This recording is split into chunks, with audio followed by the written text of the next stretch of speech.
The Please Call Me issue has been a prolonged and complex legal and financial battle that has captivated South Africa's public and legal spheres. The story has been widely reported, often with inaccuracies, particularly the misconception that Nkosana Makati is the sole inventor of the service. To fully understand the origins, controversies, and legal implications of the Please Call Me saga, we need to delve deeply into the history, key players, and the sequence of events that have led to the current situation. The story begins with Nkosana Makati, a former Vodacom employee, who in 2000 proposed a concept to his employer that he referred to as the Buzz idea. On the 21st of November 2000, Makati shared his concept with Vodacom. His idea was straightforward: Vodacom subscribers who had run out of airtime could buzz another number, causing the receiving phone to ring and register a missed call. The person receiving the missed call would then notice it and call back the original caller who had no airtime. This concept, as outlined in Makati's original memo, focused on enabling communication for those without the means to make a call. Following Makati's proposal, Vodacom's product development team began working on a product that would eventually become known as Please Call Me. On the 19th of December 2000, Lazarus Muchinge, a former manager at Vodacom, informed Makati that the company would be launching a product similar to his Buzz idea.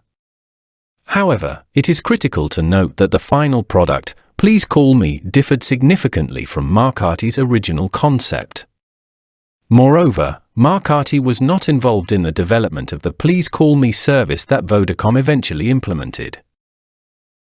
During the initial stages, Makati engaged in discussions with Vodacom's then product development manager, Philip Geisler, regarding potential compensation for his idea. Geisler acknowledged that while Vodacom employees typically did not receive extra rewards for their ideas, he promised to discuss the matter with Alan Knock-Craig, Vodacom's CEO at the time. Despite these assurances, Makati did not receive any compensation or recognition for his contribution, leading him to take legal action. By 2007, frustrated by the lack of acknowledgement or compensation, Makati sent letters of demand to Vodacom. In 2008, he initiated legal proceedings against the company, setting the stage for a long and arduous legal battle. Initially, both the High Court and the Supreme Court of Appeal ruled in favor of Vodacom, dismissing Makati's claims. However, the case took a dramatic turn in 2016 when the Constitutional Court, South Africa's highest legal authority, ruled in Makati's favor. The court determined that Vodacom was indeed obligated to compensate Makati for his idea, and it ordered the company to negotiate in good faith to reach a fair settlement. The negotiations between Makati and Vodacom were fraught with difficulties. Makati initially demanded 20 billion rand as compensation, a figure he arrived at based on his belief that he was entitled to 5% of the total revenue generated by the Please Call Me service.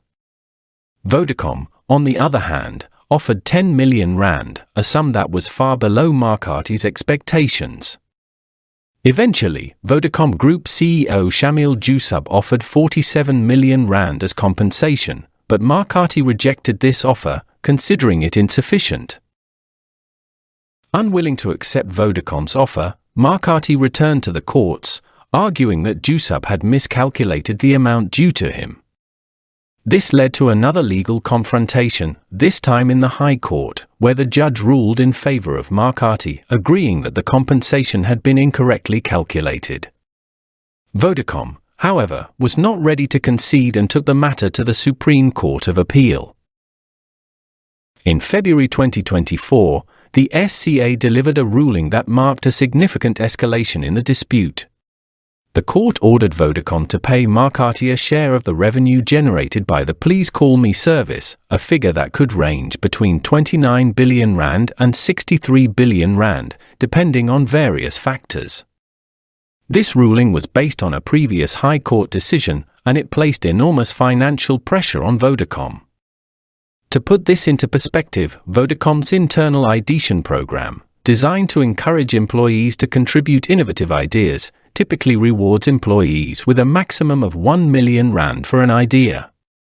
In fact, no employee has ever received more than 500,000 rand for a single idea, making the potential payout to Markati unprecedented in Vodacom's history. Vodacom, facing the prospect of such a massive payout, has applied to the Constitutional Court for leave to appeal the SCA's ruling.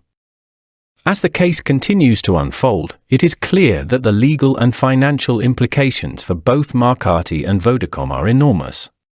While much of the public attention has focused on Markati's role in this Please Call Me saga, it is important to recognize that Markati was not the true inventor of the Please Call Me service. The real credit for inventing and patenting Please Call Me goes to Ari Khan, a legal expert who developed the service on behalf of MTN, Vodacom's competitor. Ari Khan's role in the creation of Please Call Me is often overshadowed by the legal battles between Markati and Vodacom, but it is crucial to the story. On the 15th of November 2000, just a week before Markati proposed his buzz idea to Vodacom, Khan conceived the concept of Please Call Me. The following day, on the 16th of November 2000, Khan briefed patent attorneys to prepare a patent application for the service. This patent application was successfully filed on the 22nd of January 2001, and the service was launched by MTN the very next day, on the 23rd of January 2001.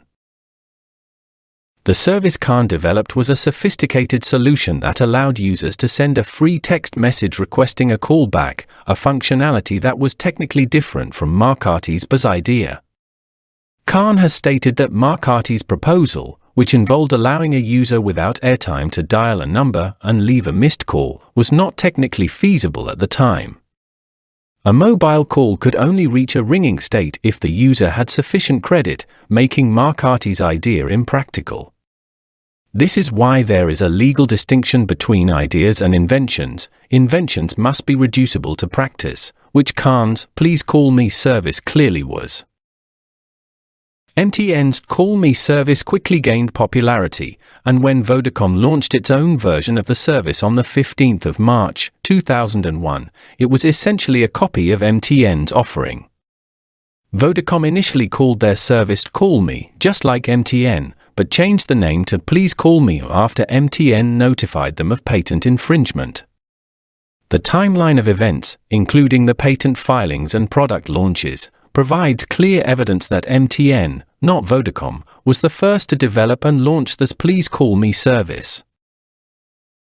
In 2019, after years of legal disputes and public confusion, Vodacom finally acknowledged that Please Call Me was indeed invented and patented by MTN, and that Markati's idea was different from the service that was ultimately implemented.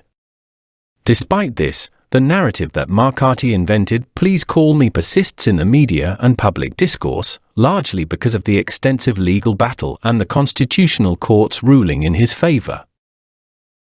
The Please Call Me case highlights the complexities of intellectual property disputes, especially when ideas are turned into profitable products by large corporations. The ongoing legal battle between Markati and Vodacom, the involvement of Ari Khan and MTN, and the vast sums of money at stake make this a case of significant interest not only in South Africa but globally. The outcome of this dispute will likely have far-reaching implications for corporate responsibility, employee compensation, and the protection of intellectual property in the business world. As of now, the case is still unresolved, with Vodacom appealing the SCA's decision and Markati continuing to seek what he believes is fair compensation for his contribution. The legal process will determine the final outcome, but the Please Call Me saga serves as a stark reminder of the challenges that can arise when innovative ideas collide with corporate interests.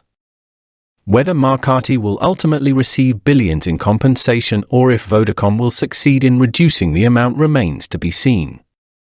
However, the case has already left a lasting impact on South Africa's legal landscape and the global understanding of intellectual property rights.